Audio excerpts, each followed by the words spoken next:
Olá, pessoal! Sejam todos muito bem-vindos ao CIBcast. O meu nome é Tessia Araújo, eu sou membro da Segunda Igreja Batista em Açu e estamos muito felizes em iniciar mais esse projeto que tem como objetivo alcançar vidas pela palavra.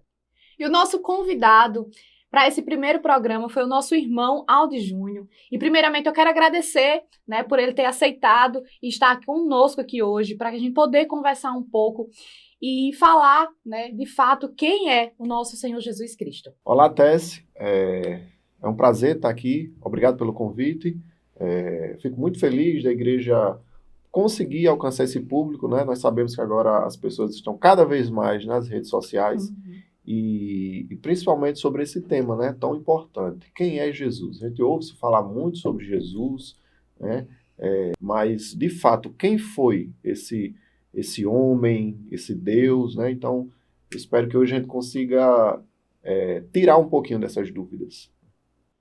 E Aldi, de cara eu vou logo com a primeira pergunta, que eu acho que é a dúvida que a gente mais escuta quando a gente vai falar um pouco sobre o nosso Senhor Jesus Cristo, aquele que a gente serve, as pessoas têm essa dúvida ainda, quem é de fato Jesus Cristo?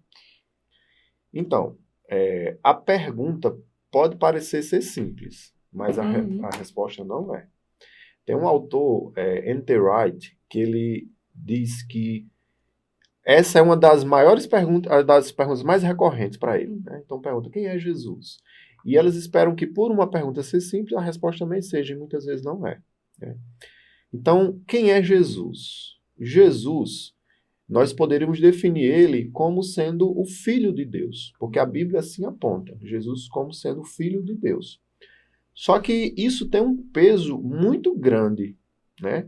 A gente entender que esse Deus que nós não vemos, ele tem um filho e que ele mandou esse filho até a terra, então isso tem um peso, uma verdade muito grande oculta nisso, tá?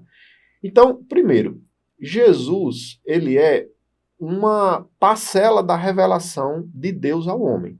Nós sabemos que nós, por nós mesmos, nós não conseguimos compreender Deus. Tanto é que, por isso, existem várias religiões, que são várias tentativas de responder essa pergunta, quem é Deus?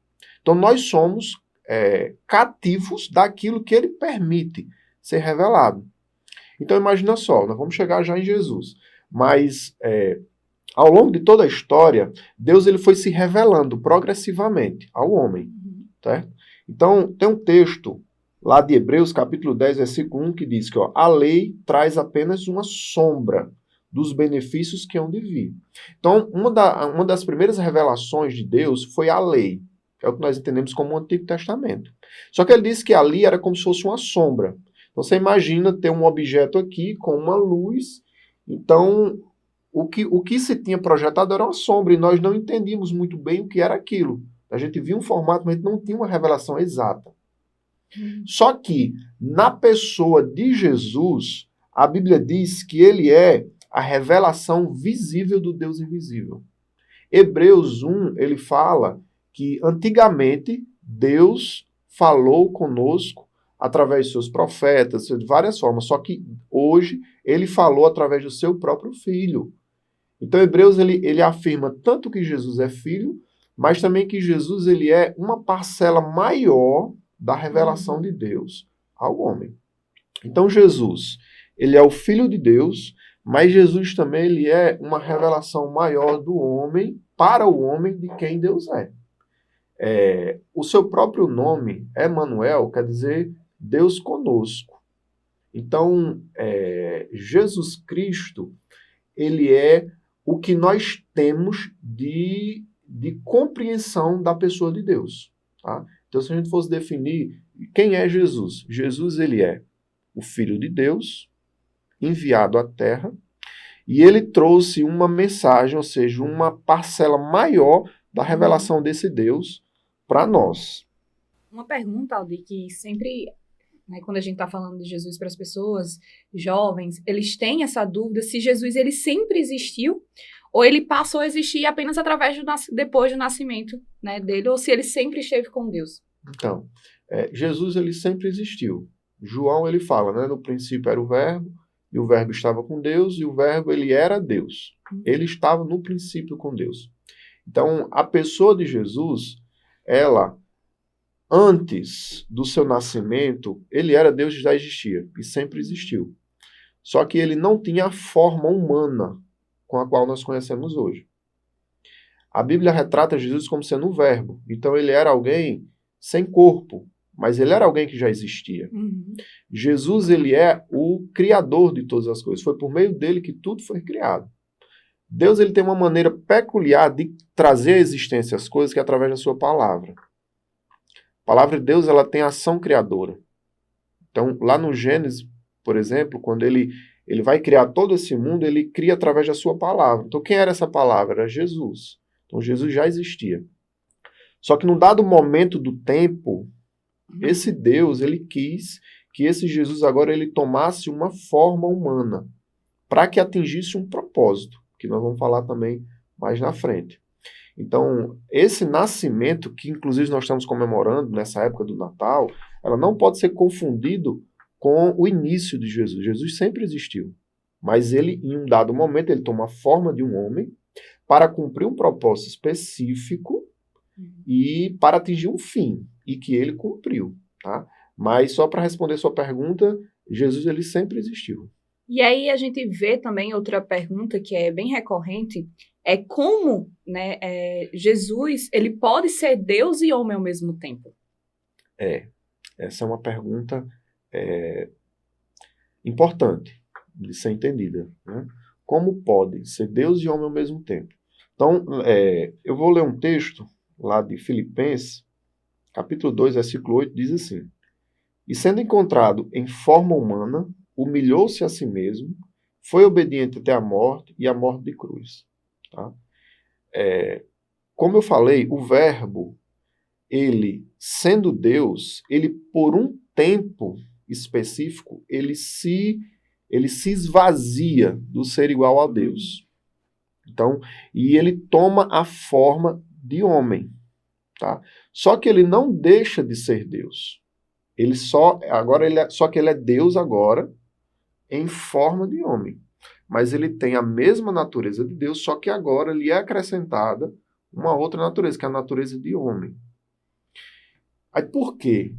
Por que que Jesus ele se formou, ele se fez homem? Lá no Gênesis, quando Deus ele cria todo esse mundo, ele põe o homem e ele diz, agora governe sobre todas as coisas, sobre os animais, sobre as aves do céu, sobre toda a terra. Então, Deus, ele cria esse mundo e ele o dá à gestão do homem. Então, o homem ele passa agora a ser responsável por esse mundo. Só que nesse momento, ele é conhecido também como o momento da queda do homem. O homem, ele sai da palavra que Deus tinha liberado, quando ele diz, você pode comer de todas as coisas do jardim, menos do fruto da árvore da vida. Então o homem ele é enganado por Satanás na forma de uma serpente, e ele erra, ele comete seu primeiro pecado. Quando ele comete seu primeiro pecado, ele passa a ser dominado pelo pecado. Então essa autoridade, essa gestão que ele tinha desse mundo, Satanás ele passa agora a ter um domínio sobre o mundo, sabe? Então o homem agora ele passa a ser preso, ele passa a ser oprimido por Satanás. Então o homem ele passa agora a ter necessidade de um salvador, né? E quem é esse salvador? Jesus. Jesus agora ele vem para desfazer todas as obras de Satanás, para tirar esse homem agora do seu cativeiro, do pecado, porque ele precisaria ser homem, né? E com isso ele liberta o homem. Como é que ele liberta? Ele liberta cumprindo toda a lei, ele liberta tendo uma vida completamente sem pecado, e ele perfeitamente ele se torna pecado em nosso favor.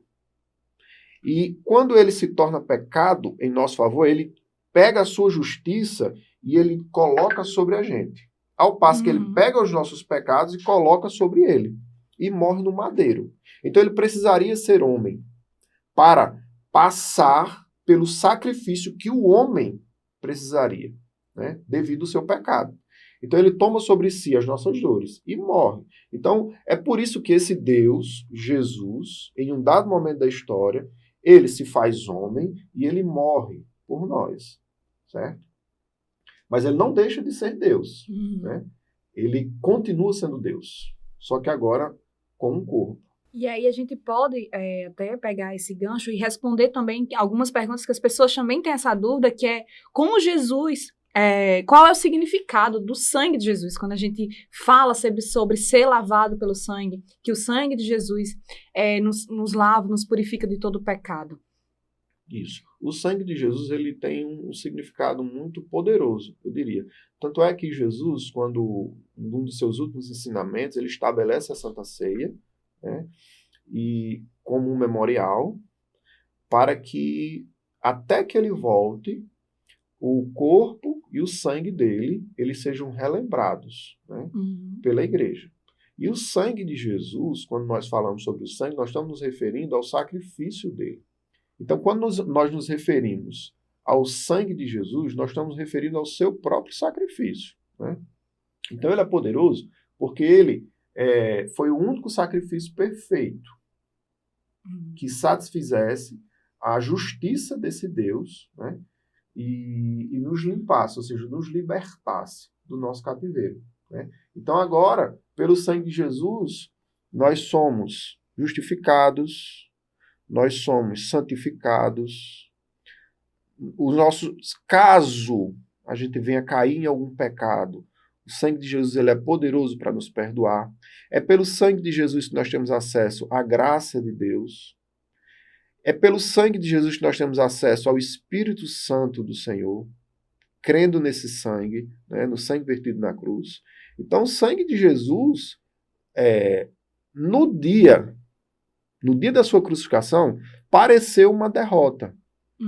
Pareceu vitória do mal sobre Deus, mas que não foi. Essa aparente derrota, ela se transformou em uma vitória sem precedente. Aquilo que a lei não conseguiu, o sangue de Jesus vertido na cruz nos deu acesso. A Bíblia diz que o véu foi rasgado de cima a baixo. Isso tem um memorial, né? tem um significado espiritual muito grande, né?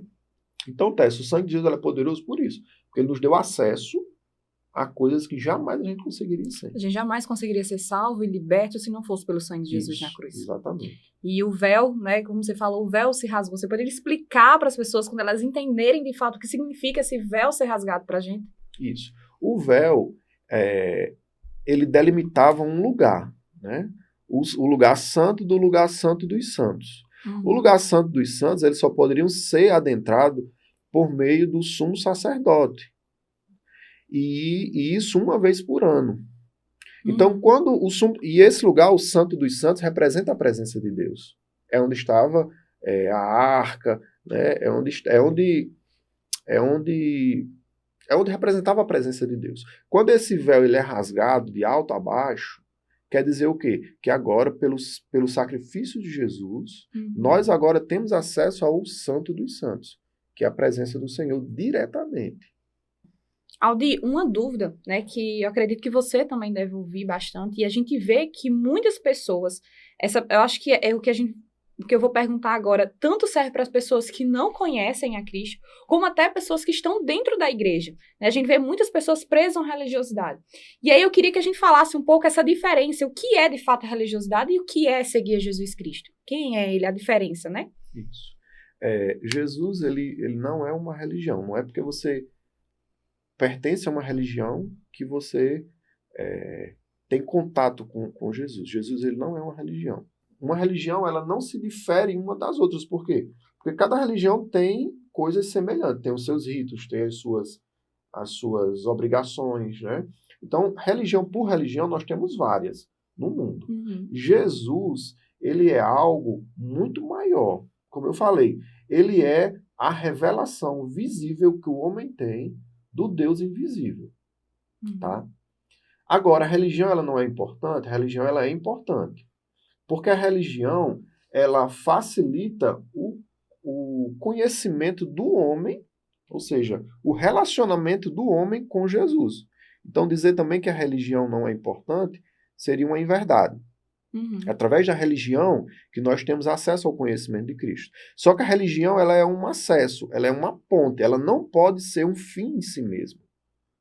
Então, por exemplo, quando eu me disponho a ir a uma igreja, quando eu me disponho a cumprir certos ritos religiosos, aquilo tem uma função. Qual é a função? Apresentar Jesus. Quando eu pego a religião como um fim em si mesmo, então quer dizer que basta eu ir para uma igreja, basta eu cumprir alguns deveres religiosos, que aí está tudo certo, mas não está. Eu tenho que entender, será que eu tive um contato pessoal com esse Jesus? E aí como é que eu sei? Como é que eu sei? Primeiro, você vai entender que é um contato com a pessoa mais importante. Então, vai ser manifestado algumas coisas na sua vida. Porque você não está tendo contato com uma pessoa qualquer. Né? Então, a primeira coisa, sua vida ela muda radicalmente. Eu sempre falo que não tem como você ter um encontro com Jesus e você ser a mesma pessoa. Exato. E não tem realmente. Por quê? A primeira coisa que acontece, Jesus disse que ele iria, mas não nos deixaria órfãos. Ele iria, mas ele mandaria um Consolador, que é o Espírito Santo. Ou seja, Deus agora ele habitaria dentro de nós, por meio de Jesus. Então, a primeira coisa que muda é o Espírito Santo ele passa a habitar na sua vida. Você vai passar agora por um processo de santificação. Ou seja, você vai caminhar cada dia mais para se parecer com esse Jesus, que é uma transformação necessária. Então, a sua vida ela passa agora a sofrer uma completa mudança. É o que a Bíblia chama de metanoia, mudança de mente. Então, se você está em uma igreja, por exemplo, ou em uma religião, há anos a fio, e isso não impacta diretamente e profundamente na sua vida, então você tem que repensar. Será que eu estou seguindo uma religião? Será que eu estou me detido apenas à religiosidade? Ou, de fato, eu tenho um relacionamento verdadeiro com Jesus? Né? É porque a gente vê que tem muitas pessoas que acham que seguir aquele cronograma da igreja, né? De ir aos domingos para o culto, no caso, a nossa igreja, a gente tem, né, o PGM, algumas igrejas têm células. Seguir de forma moral também, o que é que acham que é a forma que tem que ser, aquelas coisas que a gente sabe que é básica, né? Que segue aquela... E ir para uma programação da igreja se garante salvo. Diz assim, eu já sou crente, eu já sou salvo e estou liberto. Só que a gente sabe que não é, o primeiro passo, né, é você buscar, você ir lá, entregar a sua vida a Jesus, mas há um processo de um relacionamento. E as pessoas, a gente vê que tem essa dificuldade em buscar esse relacionamento. E aí vem a pergunta, Aldi, né? Como, Aldi, a gente pode ser mais íntimo de Jesus? Como a gente pode gerar um relacionamento com Jesus e aí parar de seguir apenas uma religiosidade, mas a gente passar de fato a seguir Jesus Cristo? A gente passar de fato a ter um relacionamento com ele e ser essa pessoa íntima, quebrando essa religiosidade em nós. Tess, como eu falei no início, nós somos refém daquilo que Deus ele se deixa ser revelado. Então, nós temos uma quantidade X de revelação de Deus, que é a palavra, certo? Então, o nosso relacionamento com Jesus, ele é um pouquinho diferente dos nossos relacionamentos, por exemplo, com os nossos amigos ao nosso redor. Tá? Com você, ou com os nossos amigos, nós temos uma certa liberdade no nosso relacionamento.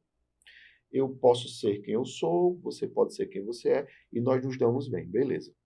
O relacionamento com Jesus não é assim. Tá? Jesus ele veio na forma de servo, mas ele é Deus. A forma como Deus se relaciona com o homem é uma forma muito bem definida. Deus se relaciona com o homem através da sua palavra.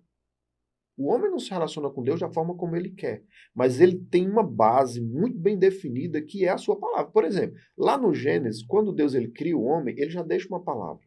Essa palavra seria a base do seu relacionamento com ele. Comerás de todas as coisas, menos da árvore que está lá no centro do jardim. O homem ele poderia fazer tudo, menos aquilo. Por quê? Porque existe uma palavra liberada de Deus. Foi o que o homem fez. O homem saiu dessa palavra. Então, saindo da palavra, não há relacionamento. Quando Deus ele ele forma o seu primeiro povo, na descendência de Abraão, ele deixa a lei, por meio de Moisés. Essa lei seria a palavra. E o homem teria que se relacionar com Deus a partir dessa palavra. Deus ele quer ensinar isso hoje. Ele diz, nem só de pão viverá o homem, mas de toda palavra que sai da minha boca. Quando Jesus vem, ele vem como Deus. Como é que eu me relaciono com Deus? Por meio da sua palavra. Então, como é que eu construo um relacionamento com Deus? Primeiro, entendendo que nesse relacionamento eu sou servo e ele é Senhor. Ele é Senhor. E por ser Senhor, ele tem as palavras dele têm um peso muito grande sobre a minha vida. Não é da forma que eu quero. Entende? Isso é o que eu vejo como sendo muito confundido pelas pessoas, sabe, Tess? A gente tem uma afinidade por Jesus, acha ele uma pessoa bacana, as ideias dele muito boas, revolucionárias, só que nós não queremos um relacionamento sério com ele, de senhor e servo. E aí a gente segue a Jesus do jeito que a gente quer, e infelizmente não é assim. Ou melhor, felizmente. Então, como cultivar um relacionamento com Jesus? Me colocando no lugar de servo, ele de Senhor, e sabendo o que é que a palavra diz sobre ele e sobre mim. E aí eu só posso caminhar em cima dessa palavra. Certo? A partir do momento que eu saio dela, não existe mais relacionamento. Sabe? E quanto mais a gente tem acesso à palavra, mais Cristo é revelado, né? As escamas de nossos olhos se caem. A gente passa a ver as coisas como de fato é. A gente passa a entender aquilo que não nos cabe, aquilo que é errado, né? Aquilo que é pecado, aquilo que Deus tem protegido, né? E tem dito também o direcionamento. Então, às vezes, eu vejo muito as pessoas pegarem a palavra, ou verem a Bíblia e dizer assim, ter como algo doutrinador. Ter aquela coisa assim, eu sou cristão, eu vou ler a palavra apenas por ler. Mas eu acredito, né? Deus sonda o nosso coração. E Deus sabe como a gente vai pegar a palavra, como a gente vai ler a palavra. A gente está indo com sede, a gente está indo querendo conhecer de fato quem é Jesus, conhecer de fato a palavra que traz vida. Então, as pessoas confundem muito e acabam negligenciando esse relacionamento através da palavra de Deus. As pessoas acabam tendo sua Bíblia, mas só abrem na igreja. Só abre quando alguém pede para abrir. Tem muitos cristãos, tem muitas pessoas que têm a sua Bíblia lá na casa aberta, né? Lá no Salmos 91. A gente vê na casa, a gente entra, vê apenas aquilo, mas de fato as pessoas não sentam e se deleitam assim, abrir a palavra e dizer assim, eu quero aprender mais. Exatamente. Então, todo relacionamento com ele começa com a palavra. Você tem que ler para saber quais são as palavras que ele já liberou. Nós temos a Bíblia. Tá? Então, a Bíblia ela vai delimitar esse relacionamento. E você vai caminhar em cima dela. Por exemplo, a Bíblia manda vigiar e orar. Então, não é um conselho do pastor. É o próprio Jesus que falou isso. Falou diversas vezes para os seus discípulos. Então, como é que eu vou viver? Vigiando e orando. A Bíblia fala também para não abandonar o costume de se reunir, como alguns já estão fazendo. Então, a Bíblia ela indica que Jesus veio formar a igreja. Então, eu preciso pertencer a uma igreja, a um corpo. Então, essa questão de que eu posso seguir a Cristo, mas do meu jeito, em casa, de qualquer forma, isso é uma forma muito perigosa. Muito perigosa. Primeiro porque toda a Bíblia, passou dos evangelhos, são cartas às igrejas. Todas elas. Você chega em Apocalipse, o início de Apocalipse são cartas às 7 igrejas. Então, Jesus ele tem um compromisso com a igreja do Senhor, sabe? Só que igreja é compromisso, igreja é serviço. Então, mas eu não quero, então eu vou seguir a Cristo da minha forma. É isso que eu digo que é a forma perigosa, de querer ter um relacionamento com ele, fugindo da palavra que ele já liberou. Sabe? Ao passo que, se eu me mantiver firme na palavra que ele diz, então eu posso ter certeza que eu vou estar cada dia mais crescendo nesse relacionamento com ele. E aí, Aldi, eu queria que a gente pudesse aqui deixar claro para as pessoas qual é a diferença, né, entre Jesus e os outros líderes religiosos. Isso é algo também importante de se dizer, que é não colocar Jesus no mesmo patamar de outros líderes religiosos. Ele não está nesse patamar. creia você ou não. Tá? Por que, Aldir?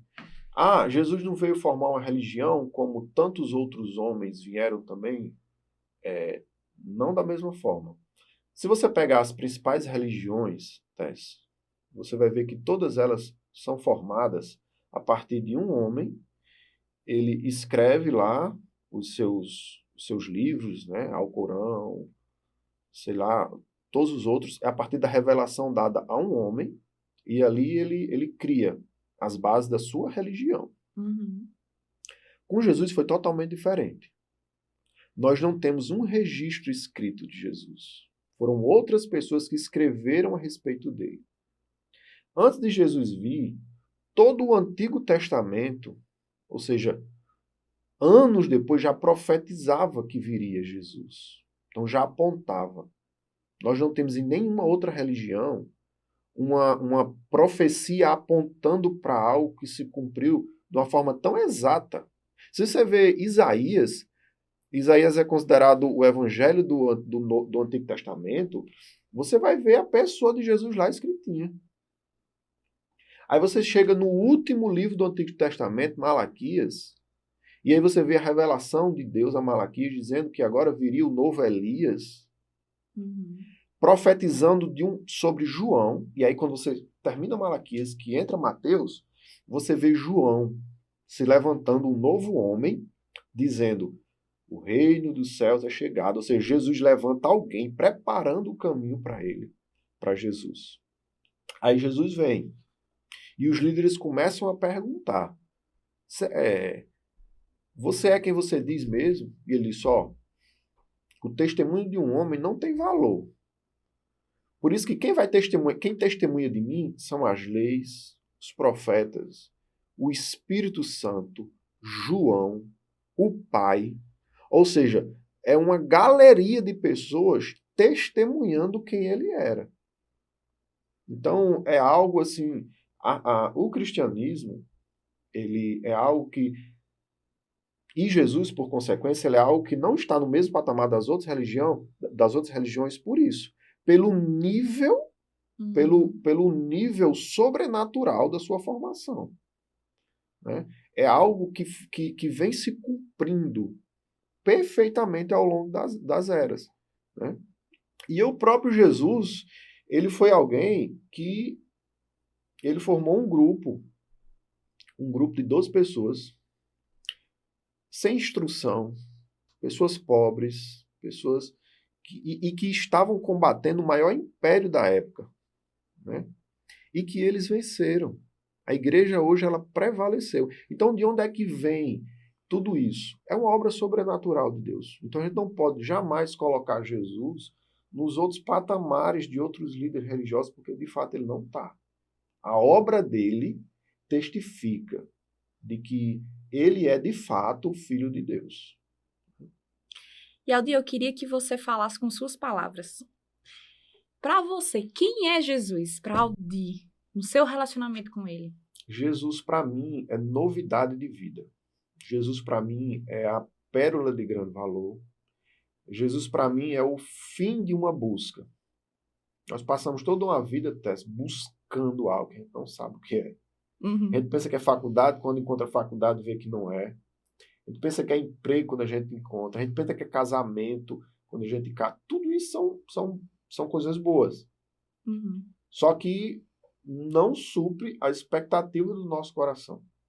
Então Jesus, ele é o quê? Para mim, ele é novidade de vida. Ele é uma boa notícia. Que quando o homem entende, ele, como a Bíblia diz, ele larga tudo. Mas quando ele larga tudo, pode ser no sentido literal, mas a gente larga tudo, a gente larga toda a busca, sabe? A gente larga todas as expectativas em outro e a gente coloca tudo nele. E a gente não se decepciona. Eu nunca encontrei alguém decepcionado com Jesus. Decepcionar às vezes com a igreja, com o homem, com o irmão, mas Jesus, ele nunca nos decepciona. Então, para mim, quem é Jesus? Jesus é a novidade de vida.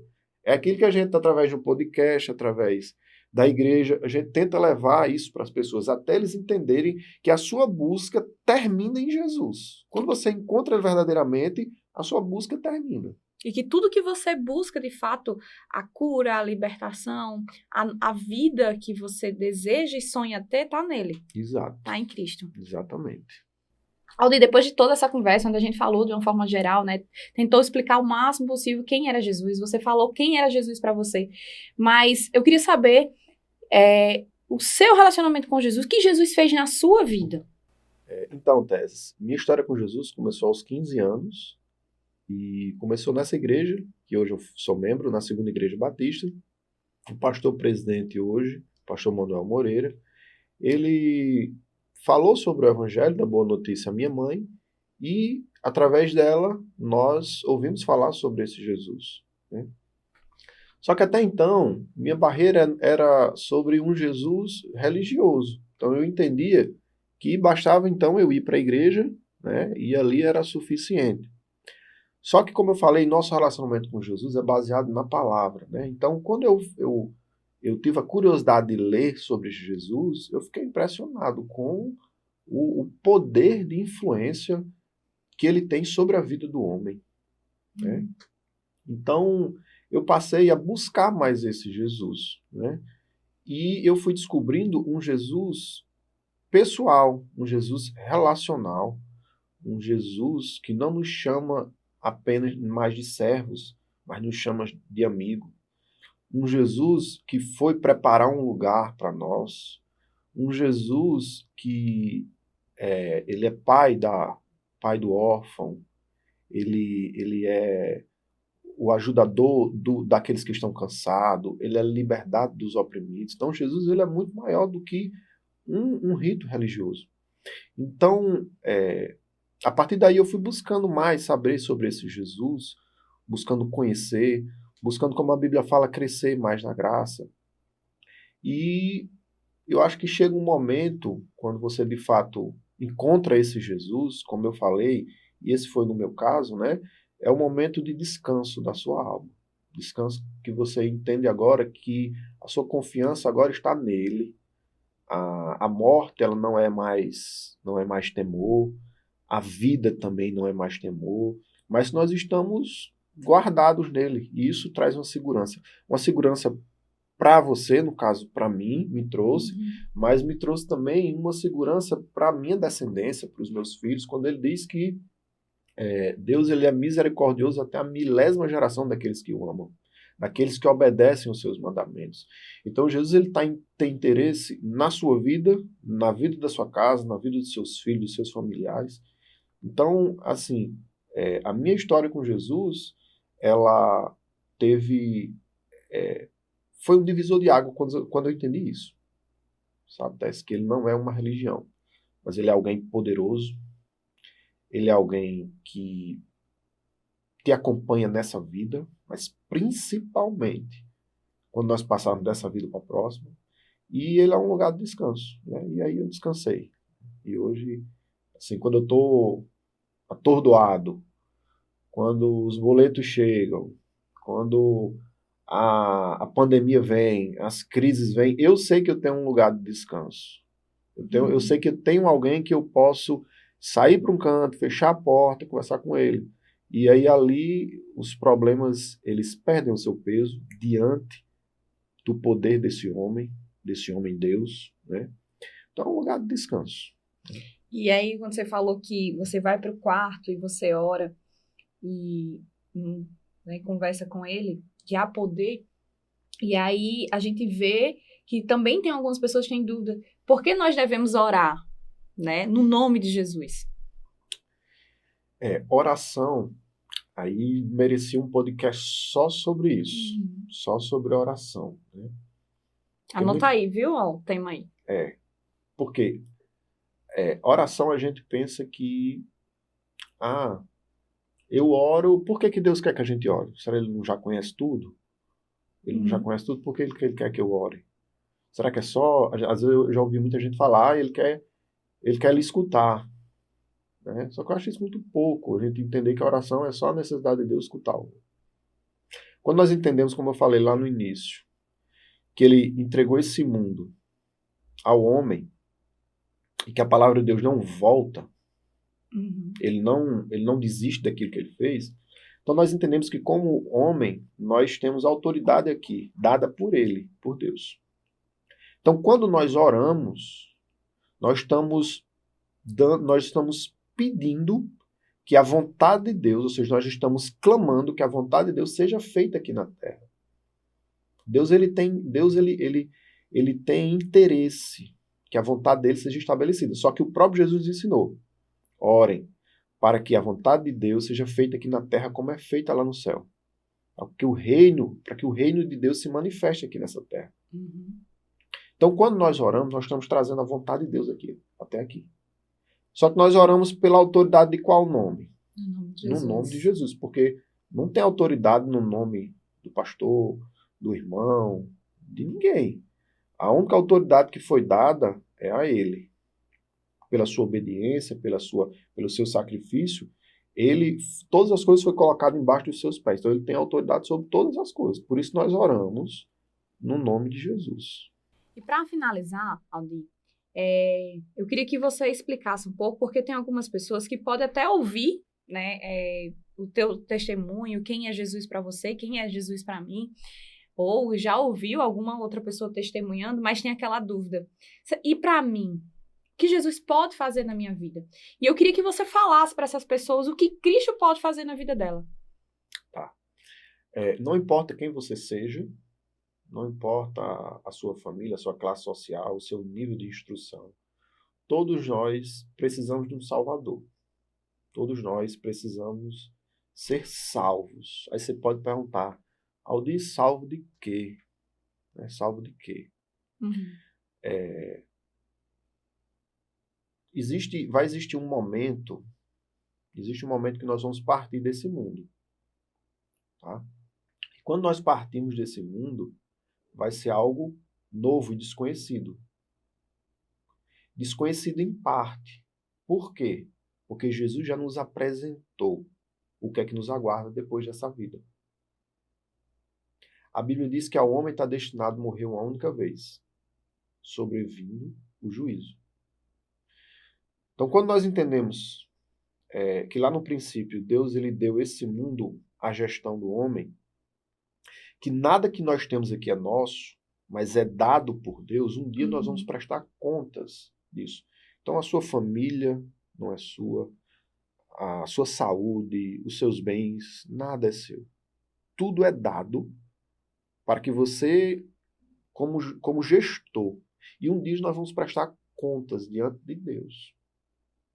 A Bíblia diz que nós, por nossa justiça própria, nós não conseguiremos subsistir a esse juízo. Então, salvo de quê? Salvo principalmente da eternidade. Quando nós entrarmos na eternidade, nós vamos ter dois caminhos.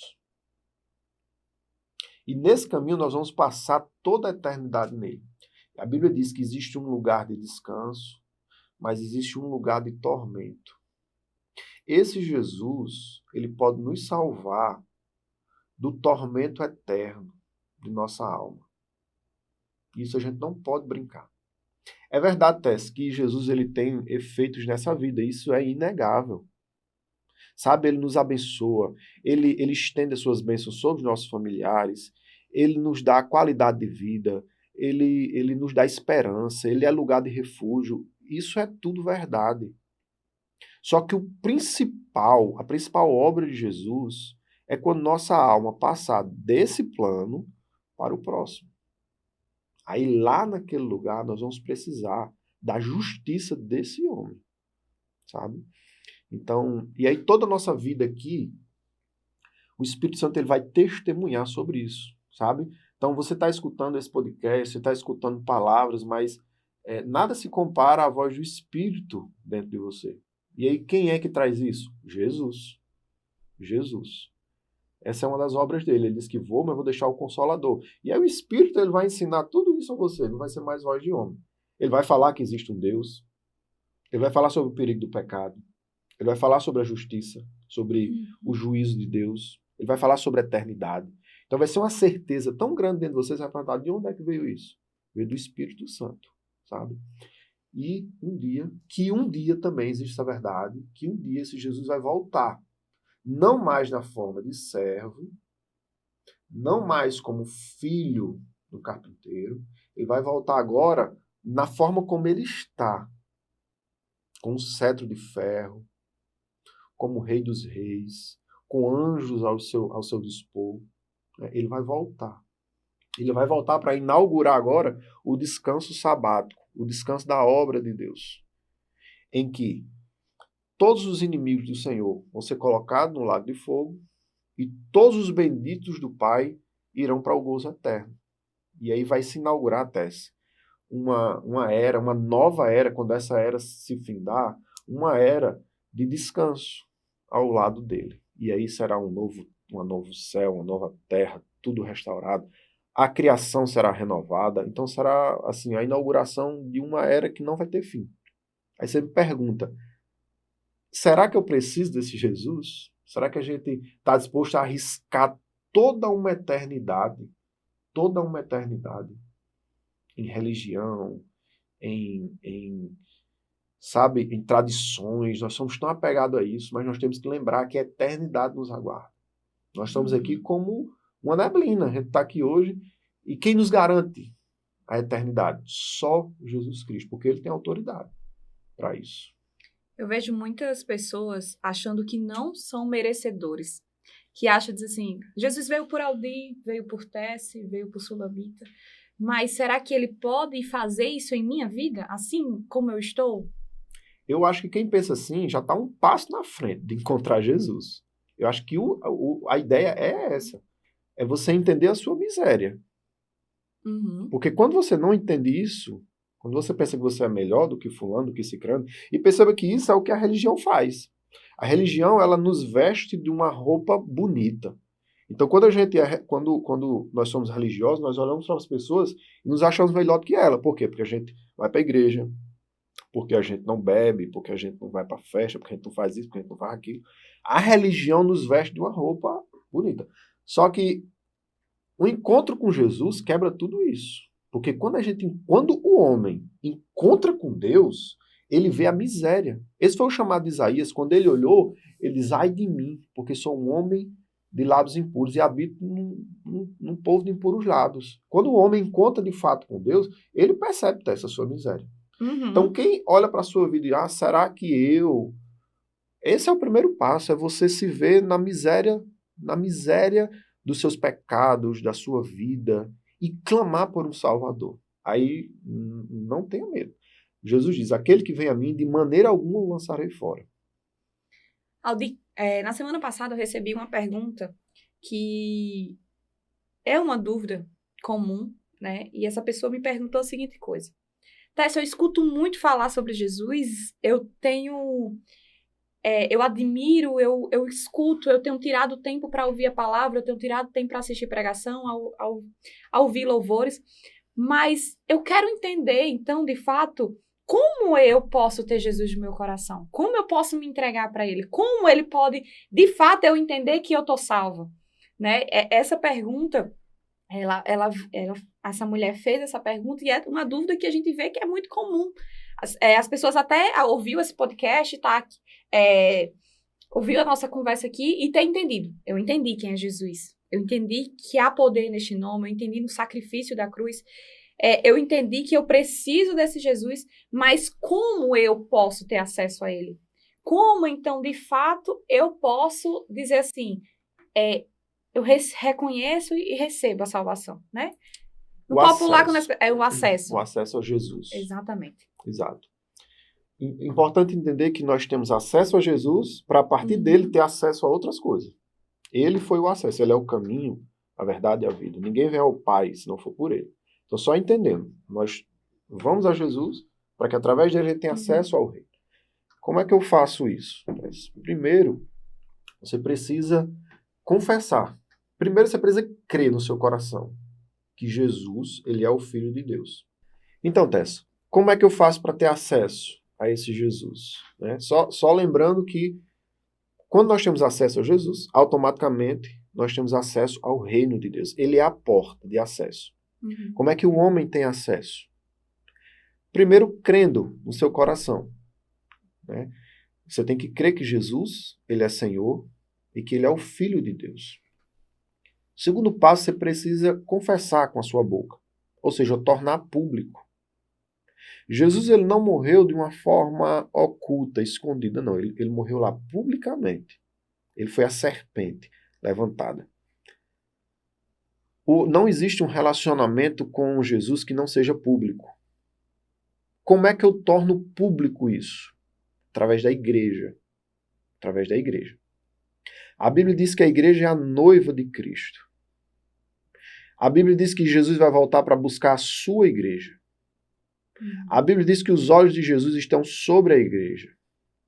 É por isso que, geralmente, ao final dos cultos, a gente faz um apelo. Quando a gente faz esse apelo, o que é que a gente está dando a oportunidade? De quem quiser tornar público aquilo que já crê. Aquilo que já crê, que tem assim a oportunidade. Uhum. O que é que acontece? Muitas pessoas se esbarram aí na vergonha. E isso é um perigo. Porque a Bíblia diz, aquele que se envergonha de mim, eu terei vergonha no dia, no grande dia. Isso é um perigo, né? Então, o acesso é muito simples, Tess. Sabe? O acesso a Deus, assim, a coisa mais difícil, ou seja, a coisa impossível, Deus não colocou para você fazer. Quem fez foi Jesus. Você precisaria viver uma vida sem pecado, santa, né? E esse foi o ministério de Jesus, viveu uma vida sem pecado, cumpriu toda a lei e morreu para satisfazer a justiça de Deus. Ao homem é cabido apenas o quê? Crer e confessar com a sua boca. Aí quando você confessa, você está dizendo publicamente, eu tenho um Senhor, que é quem? Jesus. A partir daí agora é com Ele. Ele vem habitar agora na sua vida por meio do Espírito Santo. E esse Espírito Santo vai lhe guiar a sua vida, até você encontrá-lo naquele dia. Seja por meio da sua volta, ou por meio da nossa morte. Tá? Então é muito simples. Então, Aldi, a gente vê que é muito simples. Né? É muito simples você ter acesso a Jesus. E ele está disponível. Ele está disponível para todo aquele que crê, aquele que busca, aquele que tem sede. E eu acredito que aqueles que estão aqui já ouvindo, tirou um tempo para ouvir esse programa, já está buscando, já tem sede, Jesus já está falando. Então, que você possa encontrar, ter esse relacionamento, se aprofundar. E eu espero que todas as dúvidas que as pessoas tiveram em relação a quem é Jesus tenha sido respondido. Caso vocês ainda tenham alguma dúvida, eu peço para que vocês possam deixar aqui nos comentários as suas dúvidas em relação, se você ainda ficou com alguma dúvida em relação ao quem é Jesus Cristo, também colocar nas nossas redes sociais, a gente está disponível, ao dia eu acredito que também esteja disponível para responder e apresentar Jesus a vocês. O nosso objetivo aqui é, de fato, apresentar a pessoa de Jesus. E, Aldi, eu quero agradecer a você pela disponibilidade, estar aqui conosco nesse programa. Eu que agradeço, Tess, o convite. Eu creio do fundo do coração que esse é um primeiro passo, né, que a igreja dá para facilitar o acesso, né, dessas verdades contidas na palavra. Me coloco também à disposição de vocês, de todos, né? Se tiver alguma eventual dúvida, coloca lá nos comentários e assim que possível a gente vai estar respondendo. Então, muito obrigado e até a próxima. E eu quero convidar vocês a participar das programações de nossa igreja. A gente tem nas terça-feiras cultos de oração, nas quinta-feira à tarde nós temos salas de oração também, durante toda a semana, a partir da quarta-feira, a gente tem PGMs, né, nos lares, nas casas. E no sábado a gente tem um culto jovem, né, Aldi? E, Aldi, tem idade para ir para o culto jovem? Não. Quer dizer, a gente está pensando em estabelecer uma idade aí, né? Pessoas acima de 100 anos, a gente está pensando em barrar, porque fica complicado, né? Mas abaixo de 100 anos eu considero como jovem, porque jovem é espírito, é a alma, né? A alma jovem. Né? Então, sintam-se convidados também. Então, é às 19 horas. Então, todos os sábados às 19 horas nós temos o nosso culto jovem. Então, se você tem menos de 100 anos, você está convidado a participar do nosso culto. No domingo pela manhã nós temos a escola bíblica, né, a partir das 9 horas da manhã, e domingo à noite, né, o culto celebrativo, às 18 horas, no Templo da CIB. Então, se sinta convidado, venha fazer parte desta família. Se você não faz parte de nenhuma outra igreja, se você tem buscado se aprofundar mais na palavra, buscado participar, né, e ser membro do corpo de Cristo, eu convido você a vir conhecer a nossa igreja, conhecer e participar das nossas programações. Nós teremos o maior prazer em receber vocês. Chegamos ao encerramento do nosso primeiro CIBcast, e eu quero convidar vocês a colocar aqui nos comentários quais são os temas que você quer que a gente venha abordar, falar mais um pouco aqui, bater um papo e esclarecer para vocês. Muito obrigado, que Deus lhe abençoe e até o próximo encontro.